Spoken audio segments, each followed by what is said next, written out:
Each year around this time, salary.com, which is a place you can go if you're looking for jobs and you want to know what you should be asking for salary-wise and stuff like that. Each year at this time, they ask the question, what's a mother worth? And through surveys and salary analyses of different jobs, they consider the top jobs that that a mother does. And they compare them with the equivalent in the workforce and what the pay scale is for those jobs. And they list, on the site that I was looking at, they list 33 different jobs that a mother does. And then they evaluate the mom job of both working moms and of stay-at-home moms. So they have two different scales that they look at. And do you want to hear what the results are? I hope so, because I'm about to give them to you. For the stay-at-home mom, the base salary at 40 hours and overtime of 52 hours for a total per week of 92 hours. The pay, the salary, total salary for that on an annual basis is $155,421. For a working mom, of course, who has her career job, a full-time job, but still has a base salary based on 40 hours and 19 hours of overtime for a total of mom job of 59 hours. So go figure, 59 hours plus 40 probably on the job. Just for the mom job part of things is $90,223. So add their career salary on top of that, and you get their number. It was interesting. They listed the average hours of sleep for each one. The average hours of sleep for the stay-at-home mom is 6.7 hours a night, which I thought was probably high, but that's average. Average hours of sleep for the working mom is 6.4 hours per night. So that's not a lot. And I thought I should probably ask if any of you are surprised. And then I thought none of you moms are going to be surprised by any of that. Our scripture readings, Ephesians 6, 1 through 4, points out a job category that it looks like salary.com didn't recognize or they didn't think about. And that is the job category of disciple making. Verse 4 said, "Fathers, do not exasperate your children, bring them up in the discipline and knowledge of the Lord."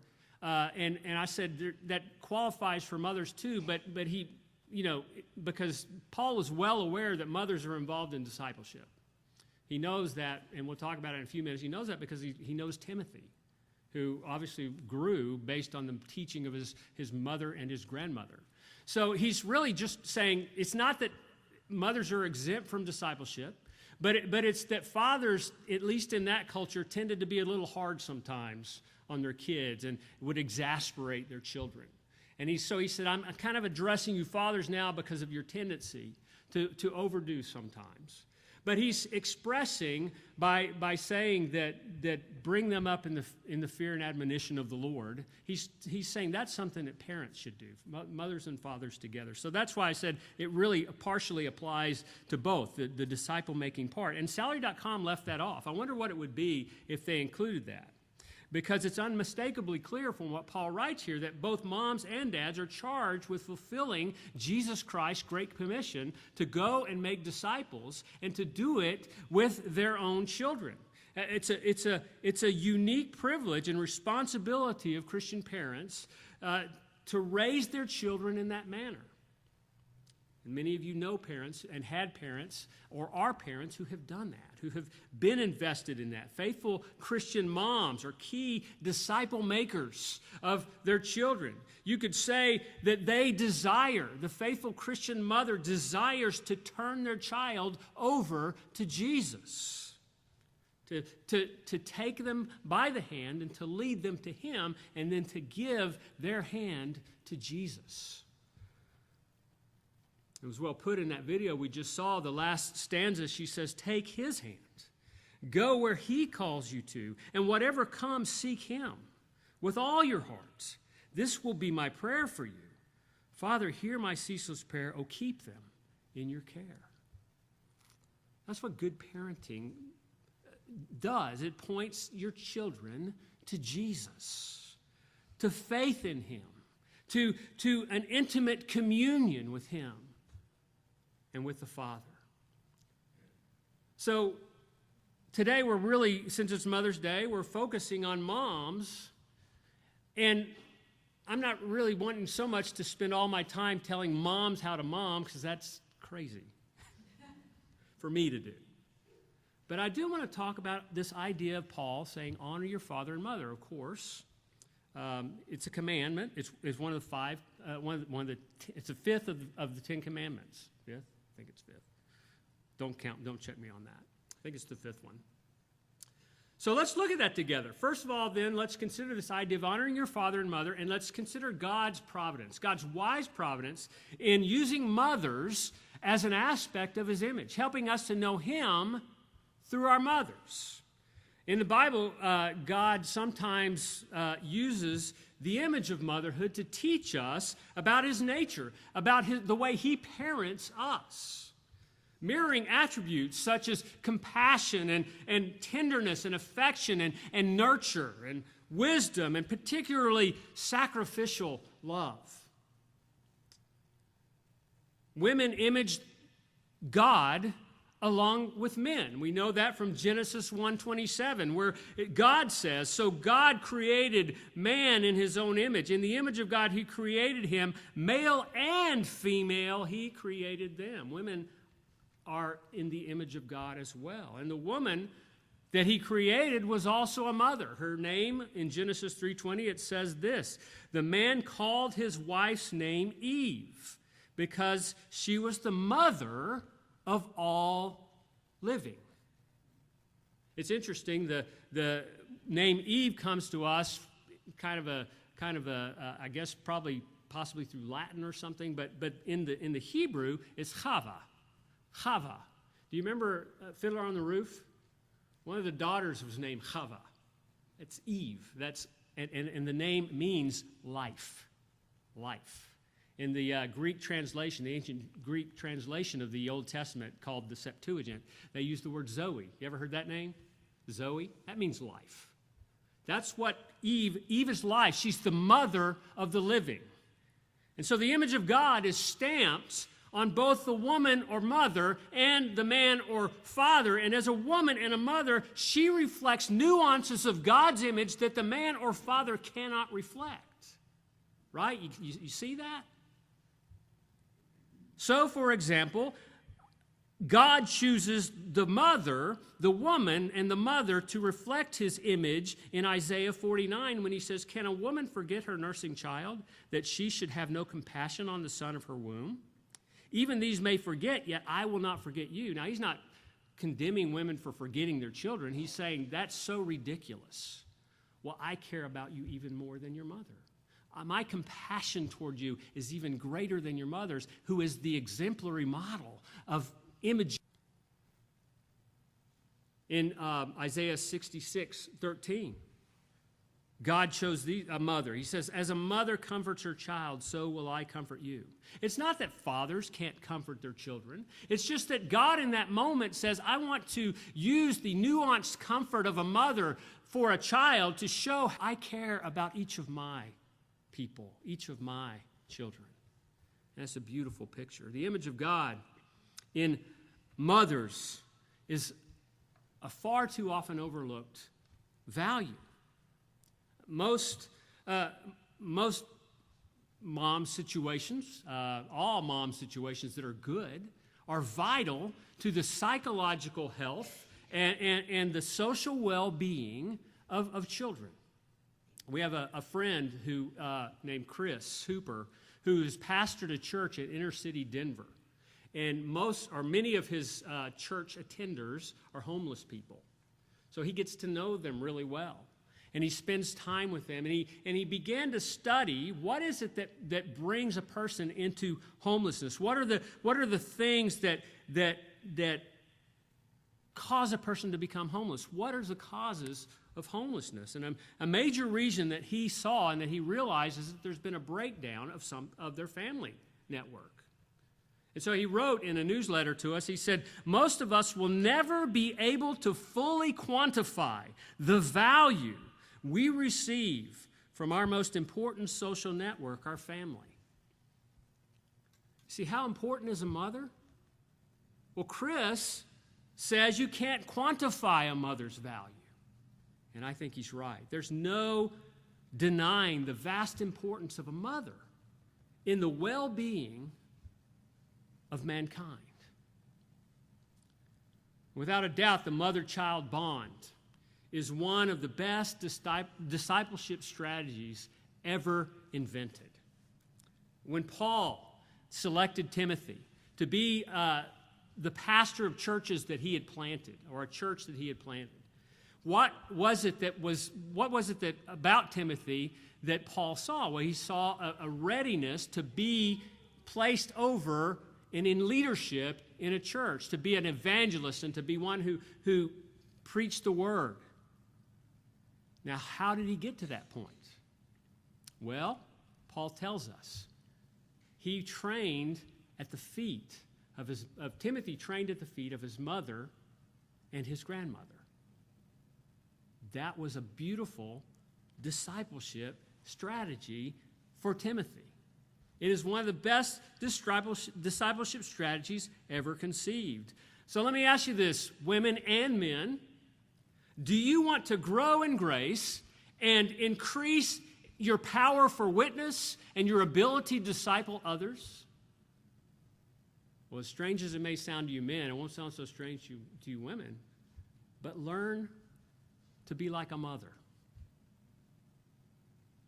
And I say that thinking of Timothy, thinking of that relationship that he had, but I say that because Paul is not afraid to say, I want to be like a mother in the people that I'm discipling.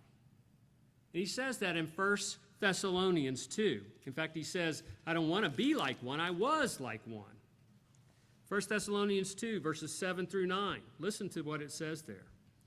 But we were gentle among you, like a nursing mother taking care of her own children. So being affectionately desirous of you, we were ready to share with you not only the gospel of God, but also our own selves, because you had become very dear to us.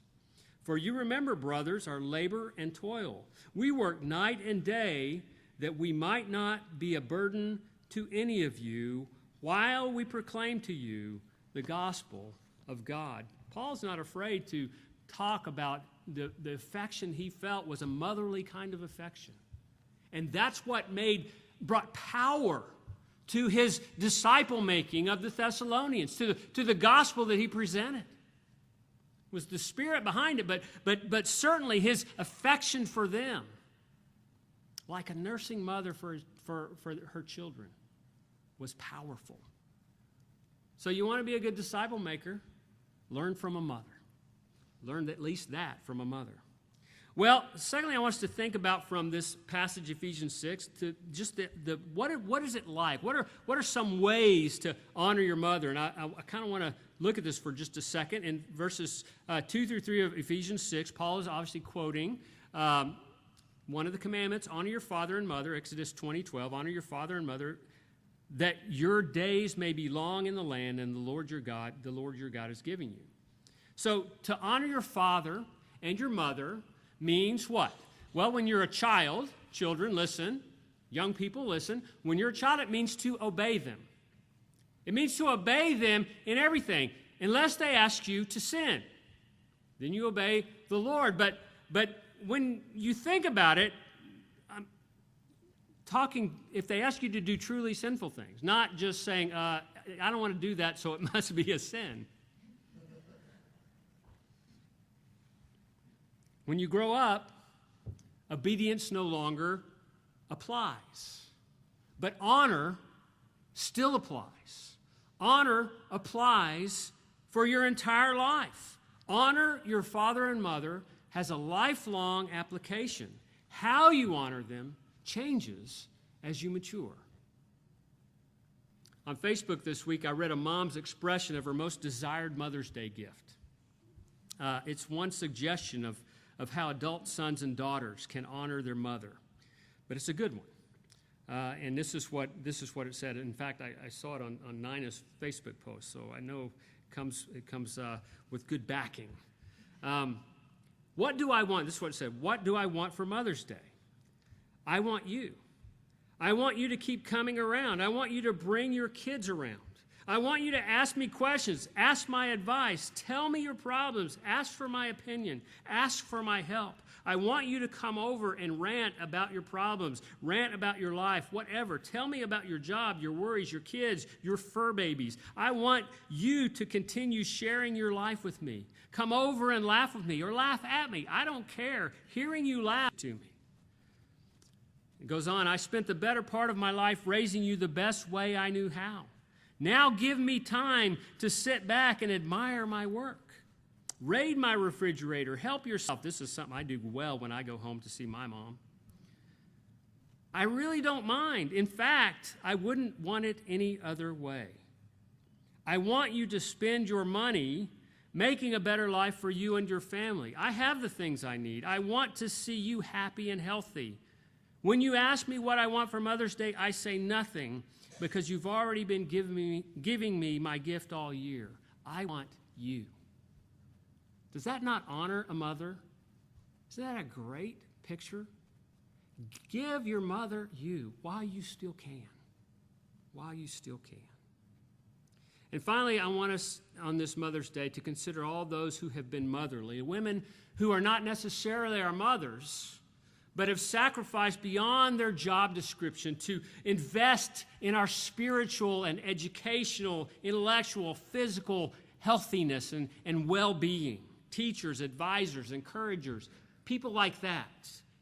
Mother's Day is a great opportunity to reflect on the blessings of our own mothers in our own lives, but it's also a great time to look outside our family and honor those women who have invested in your life and been an exceptionally important part of your development. They too have sacrificed themselves to nurture you to maturity and to wisdom and to responsibility and to faith. I suspect everyone here can point to at least one and probably a few women who are in that category. Not your own mother, but had that mother-like role in your life. And for some whose mothers were absent or abusive or weak mothers, these women filled much that was missing in your own situation. And I have a wonderful mother, and I thank God for her. But as an example of what I'm talking about, I want to tell you a story of one of those other women in my life. I went to the second and third grade at Riverside Elementary in Shreveport. And I was a bit of a daydreamer at that age. But maybe you could accuse me of being still that way. But I don't have a very clear memory of the situation. But my second grade teacher apparently didn't think I had much promise. And you need to take that with a grain of salt, though, because my mom's the one who tells the story. And this second grade teacher once falsely accused me of something. And my mom, when she tells the story, remembers that very vividly. But I don't remember my second grade teacher very much. My mom remembers her pretty well, but I don't really remember her. However, I vividly remember my third grade teacher, Mrs. Robinson.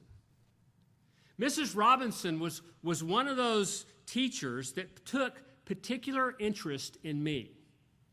Now, looking back with the wisdom of years, I suspect she took particular interest in every one of the students in her class. But it felt like she was paying particular interest to me. She cared about me. She dignified me. She showed interest in what I was doing. Somehow she inspired into this daydreamer a love for learning and a commitment to learn for the rest of my life and to work diligently at it. She was one of those mother-like women in my life. And I only knew her for 180 days.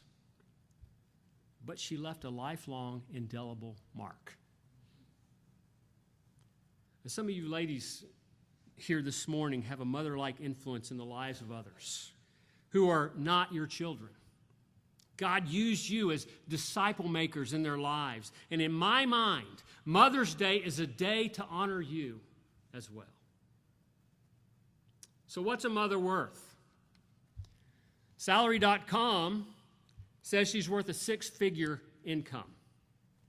And while that's an encouraging way to dignify motherhood in our society alongside other careers, in another way, it's almost an insult. Why? Because mothers are priceless. Her worth is immeasurable. And when she walks with God by faith, a mother glorifies God in unique and extraordinary ways. Glorifies God, images Him in unique and extraordinary ways. You can't pin a monetary value on that. I want to conclude with a video that kind of sums this up. It's called The Beauty of a Mother. So go ahead and show that video, and then we'll pray.